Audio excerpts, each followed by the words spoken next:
Hello friends, welcome back to mass English grammar series में पुनः आपका एक बार स्वागत है। और हम आप सभी के लिए लेकर के आए हैं यूज ऑफ अपोस्ट्रोफे के अंतर्गत पार्ट 2। इसके पहले फ्रेंड्स हमने पार्ट 1 के बारे में डिस्कशन किया था, जहां पर हमने अपोस्ट्रोफे एस को लेकर के डिफरेंट पॉजेसिव केस को लेकर के डिफरेंट रूल्स के बारे में डिस्कशन किया था। तो चलिए आज समझते हैं, इसी का पार्ट 2 लेकर के आए हम आप सभी के सामने। चलिए देखते हैं, समझते हैं। एपोस्ट्रोफे एस क्या होता है? तो अपोस्ट्रोफे एस का मतलब होता है, आप सभी ने पढ़ा है, समझा है, कि जहां पर हम कॉमे के साथ एस लगाते हैं इसे अपोस्ट्रोफे कहते हैं, और अपोस्ट्रोफे के साथ हम एस लगाते हैं। इसका क्या अर्थ होता है? तो यह काम करता है फ्रेंड्स पोजीशन का, अधिकार बताने का। अधिकार बताने के लिए जब इसके लिए क्या वर्ड यूज किया जाता है? इसके लिए वर्ड यूज किया जाता है का, की और के। तो ये पोजीशन बताता है, अधिकार बताना है। तो इससे संबंधित हम रूल्स के बारे में डिस्कशन कर रहे थे। तो चलिए समझते हैं अगला रूल क्या कहता है। रूल यह कहता है कि ए एन, अब ए एन क्या है? तो इनडेफिनेट आर्टिकल्स है। तो ए एन के बाद अगर नाउन आता है और उसके बाद ऑफ का यूज किया जाता है और फिर अगर नाउन का यूज किया जाता है, तो ऐसे सेंटेंसेस में, ऐसे फ्रेजेस में अगर आपको अपोस्ट्रोफे एस लगाना है या इनके अधिकार के बारे में बात करना है, तो ऐसी स्थिति में जो हम अपोस्ट्रोफे एस लगाएंगे वह बाद वाले में नाउन के साथ लगाएंगे या लास्ट वाले नाउन के साथ हम अपोस्ट्रोफे एस लगाएंगे। जैसे कि ए फ्रेंड ऑफ माई फ्रेंड, किसका फ्रेंड? माई वाइफ, है ना, हाउस। अब ये घर है, किसका घर है? मेरे फ्रेंड, जो मेरी wife, friend of my wife, मेरी वाइफ के फ्रेंड का घर है। तो ऐसी स्थिति में हम अपोस्ट्रोफे एस हमको लगाना चाहिए। तो कहाँ पर लगाएंगे? तो अ friend of my wives house. ये इस तरीके से इसमें बाद वाले नाउन के साथ हमें अपोस्ट्रोफे एस का यूज करना है। ठीक इसी तरीके से आगे अगर हम बात करें फ्रेंड्स, तो हिसिंग साउंड। अब हिसिंग साउंड क्या होता है? हिसिंग साउंड्स ऐसे वर्ड्स को बोलते हैं जहां पर लास्ट में स प्रोनाउंसिएशन होता है, जहां पर स का साउंड निकल करके आता है, ऐसे साउंड को हम कहते हैं फ्रेंड्स हिसिंग साउंड। तो जब भी हम हिसिंग साउंड के बारे में बात कर रहे होते हैं और उसके साथ हमें अपोस्ट्रोफे एस लगाना पड़े, जैसे विकास, अब विकास मेरे फ्रेंड का नाम है और वहां पर उसके मुझे कहना है कि विकास का दोस्त, तो विकास फ्रेंड्स, तो ये स आ रहा है लास्ट में और इस स को हम हिसिंग साउंड कहते हैं। और इसके साथ अगर हमें अपोस्ट्रोफे एस लगाना हो तो समझते हैं कैसे लगाते हैं। तो ऐसी स्थिति में अपोस्ट्रोफे एस का प्रयोग नहीं होता, केवल अपोस्ट्रोफे का ही प्रयोग किया जाता है, न कि एस का। अलग से एस हम इसके साथ नहीं ऐड करते हैं। जैसे फॉर जस्टिस सेक, अब ये जस्टिस, ये स साउंड आ रहा है हल्का सा, तो स साउंड जब आता है तो इसी को हम हिस साउंड कहते हैं। और स साउंड के साथ हमें अगर अपोस्ट्रोफे एस लगाना हो तो वहां पर हम अपोस्ट्रोफे तो लगाते हैं लेकिन एस का यूज नहीं करते हैं। जैसे कंसाइंस सेक, अगर मीनिंग की बात करें तो जस्टिस सेक मतलब न्याय के लिए, फॉर कंसाइंस सेक मतलब चेतना के लिए, फॉर गुडनेस सेक मतलब अच्छाई के लिए, मोजेस लॉ मतलब मोजेस का कानून, जीसस डेथ मतलब ईसा की मृत्यु। तो ये सारे वर्ड्स में लास्ट में स साउंड आ रहा है और स साउंड होने के कारण यहाँ पर हम अपोस्ट्रोफे तो लगाते हैं लेकिन अलग से एस नहीं लगाते हैं। ठीक है, तो ये हिसिंग साउंड वाले जब भी वर्ड आपके सामने कहीं पर भी फ्रेंड्स आते हैं तो हिसिंग साउंड में अपोस्ट्रोफे एस नहीं लगाया जाता है, केवल अपोस्ट्रोफे लगाया जाता है। ठीक है, जैसे हमने बोला था भाई गर्ल्स कॉलेज, तो गर्ल्स कॉलेज में क्या हो रहा है? गर्ल्स कॉलेज में भी आखिरी में स साउंड आ रहा है जो कि हम हिसिंग साउंड कह सकते हैं। और यह साउंड आने के कारण यहाँ पर अपोस्ट्रोफे तो लगता है लेकिन अलग से हम एस का यूज नहीं करते हैं। फ्रेंड्स इसी तरीके से अगला रूल के बारे में बात अगर हम करें तो द एडजेक्टिव से बनाए गए प्लूरल नाउन के साथ अपोस्ट्रोफे का प्रयोग नहीं होता है। द एडजेक्टिव से, द एडजेक्टिव कैसे? The poor's problem. अब देखिए यहाँ पर द को एडजेक्टिव क्यों कहा गया? द को एडजेक्टिव इसलिए कहा गया क्योंकि ये जो पुअर वर्ड है, ये पुअर जनरली एक एडजेक्टिव होता है। सामान्यतः पुअर एक क्या होता है? एडजेक्टिव होता है। लेकिन यहाँ पर जो है द पुअर वर्ड है एक नाउन के रूप में यूज किया गया है, कलेक्टिव नाउन के रूप में यूज किया गया है, तो इसे हम कहते हैं कि ये एडजेक्टिव से बनाए गए प्लूरल नाउन। मतलब सामान्यतः पुअर वर्ड क्या है, एडजेक्टिव है। सर ये एडजेक्टिव क्या होता है? फ्रेंड्स एडजेक्टिव ऐसा शब्द होता है जो किसी नाउन या प्रोनाउन की विशेषता बताने का कार्य करता है। एडजेक्टिव एक ऐसा वर्ड होता है जो किसी नाउन या प्रोनाउन की विशेषता बताने का कार्य करता है। जैसे पुअर, पुअर मतलब होता है गरीब या निर्धन। तो गरीब या निर्धन हम किसी भी व्यक्ति के बारे में एक्स्ट्रा इन्फॉर्मेशन देते हैं कि वह निर्धन है या वह गरीब है, वह दरिद्र है। तो ये जो है ये पुअर सामान्यतः एडजेक्टिव का यूज, सामान्यतः एडजेक्टिव है, लेकिन यहाँ पर जब द इसके साथ डिटर्मिनर लगता है तो यह पुअर, द पुअर का मतलब होता है कि ये पूरी गरीब लोगों के बारे में बात कर रहे हैं, मतलब प्लूरल के पॉइंट ऑफ व्यू से यहाँ पर डिस्कशन हो रहा है। तो द पुअर मतलब सारे गरीब। अब ऐसी स्थिति में इस पुअर जो कि एडजेक्टिव है इसको हमने द लगा करके प्लूरल नाउन बनाया है, तो ऐसी स्थिति में इसके साथ अपोस्ट्रोफे एस नहीं लगाया जाता है। तो क्या होगा, द पुअर्स प्रॉब्लम? नहीं भैया, द पुअर्स प्रॉब्लम नहीं हो सकता। क्यों नहीं हो सकता? क्योंकि ये पुअर वर्ड जो है वो एक्चुअल में एडजेक्टिव है, इसको हमने नाउन बनाया है और नाउन यहाँ प्लूरल नाउन की तरह इसका यूज किया जा रहा है। तो ऐसी स्थिति में जो यूज किया जाएगा वो यूज किया जाएगा the problem of the poor. क्या यूज किया जाएगा? The problem of the poor.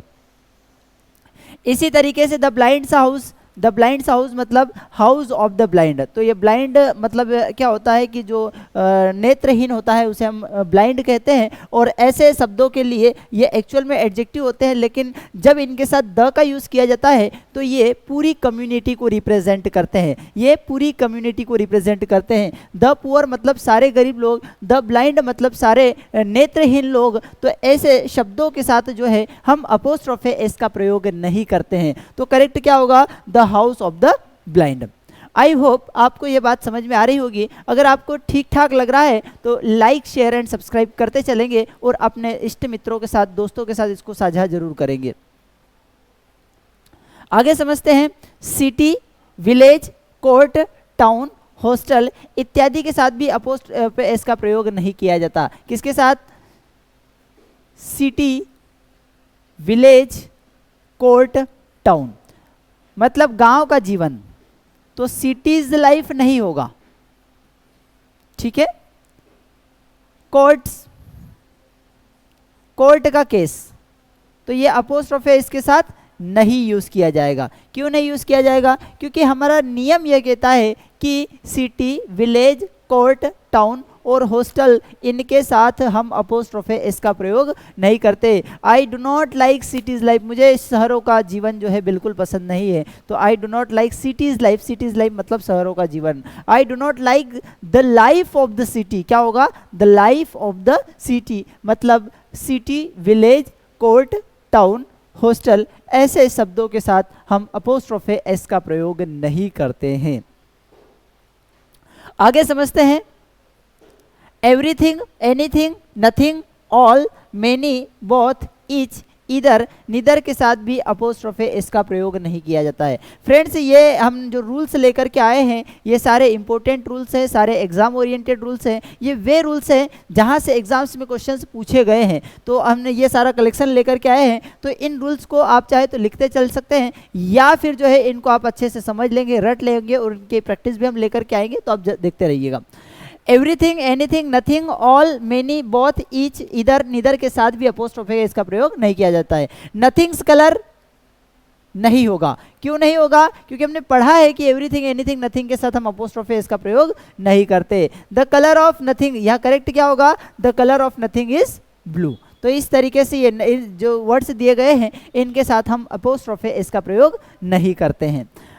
आगे अगर देखें तो दो लगातार नाउन अगर आ जाते हैं कि भाई राम्स वाइफ्स ब्रदर, भाई राम की पत्नी का भाई, अगर दो इस तरीके से लगातार कंटिन्यूसली आ जाते हैं तो फिर ऐसी स्थिति में हम क्या करते हैं कि एक के साथ हम ऑफ का यूज़ करेंगे और एक के साथ अपोस्ट्रोफे एस। दो अपोस्ट्रोफे एस लगातार या कंटिन्यूस यूज़ नहीं किए जाते हैं। सामान्यतः हम ये कहते हैं कि लिविंग बीइंग जो भी सजीव लोग होते हैं उनके साथ अपोस्ट्रोफी एस का यूज करते हैं, लेकिन दो सजीव एक साथ आ जाए, दो सजीव एक साथ कैसे, भाई राम भी सजीव है, उसकी पत्नी भी सजीव है और उसका भाई भी सजीव है, ठीक है, तो ऐसी स्थिति में क्या कंटिन्यूअसली अपोस्ट्रोफी एस लगाएंगे? जी नहीं फ्रेंड्स, ऐसी स्थिति में कंटिन्यूअसली अपोस्ट्रोफी एस नहीं लगाना है। करेक्ट इसका क्या होगा? तो करेक्ट होगा कि the brother of Ram's wife, brother मतलब भाई किसका? राम की पत्नी का। तो ये जो होगा, जो स्टेटमेंट है, ये करेक्ट स्टेटमेंट होगा। फ्रेंड्स, तो ये हम बात कर रहे हैं अपोस्ट्रोफी एस से रिलेटेड बातों को, तो इन सभी को ध्यान रखना है, ये सारे एग्जाम ओरिएंटेड चीजें हैं। आगे समझते हैं, कुछ खास परिस्थितियों में निम्नलिखित एक्सप्रेशन के साथ अपोस्ट्रोफी एस का प्रयोग सही होता है। सामान्यतः इनके साथ अपोस्ट्रोफी एस नहीं लगता। क्यों नहीं लगता?